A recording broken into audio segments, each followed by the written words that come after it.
Hey guys, I think something just happened that you're probably not aware of. The 26th biggest bank in the United States, which is called Silicon Valley Bank, um, just went under, right? The actual technical term is the bank collapsed, right? So let me kind of paint you a picture and explain to you what that means and what's going on when a bank collapses.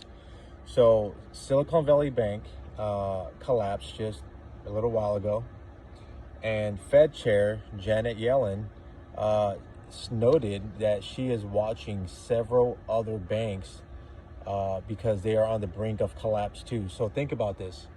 You've got one bank, 26th biggest bank in the United States, collapse.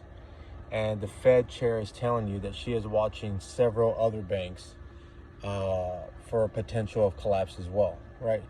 So for those of you guys that are old enough that remember 2008, over 300, I think I want to say it was like 360 banks went under during the housing market crisis.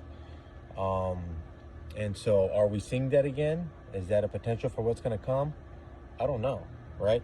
So what does it mean when a bank fails, when a bank collapses? Like, what does that mean actually? Well, the definition is when a bank's assets fall below the bank's liabilities. Bottom line, there's not enough assets that the bank has to continue to fund the liabilities that it has out there. What's the reason for that, you say? Well, let me answer that for you. One of the major reasons is that we're in an environment where interest rates are continuing to go up. So what does that mean? That means lending is getting harder for businesses, for homes, for vehicles, for your credit cards. Some of you guys may have gotten notices from your bank that they're decreasing your credit card limits because of tightening, and maybe your credit isn't to par, so they're bringing down your credit limits, right? And because lending is the environment that we're in for lending money is tighter, that means less money is going to businesses. Therefore, these businesses are having to run through their capital faster.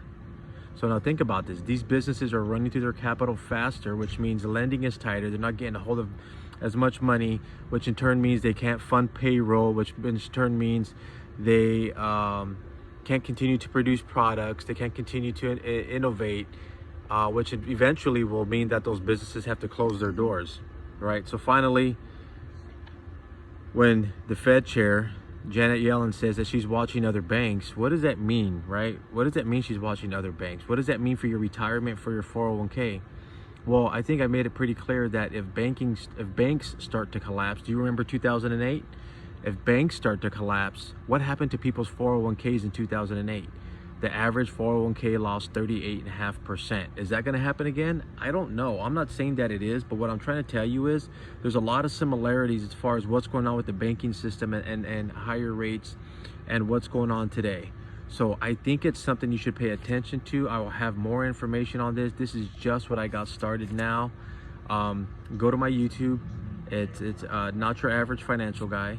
And go to my website, www.arrivefinancialservices.com, and you can go there. You can ask for more information. But one of the things I am going to tell you is now is the time to protect your retirement accounts, to protect you, any type of an account that you have in the market. Get it out.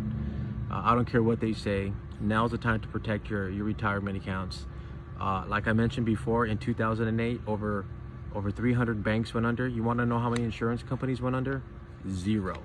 How do we protect your money and get you guaranteed lifetime income at retirement? By placing your retirement dollars within an annuity that is with an insurance company. So I hope this helps.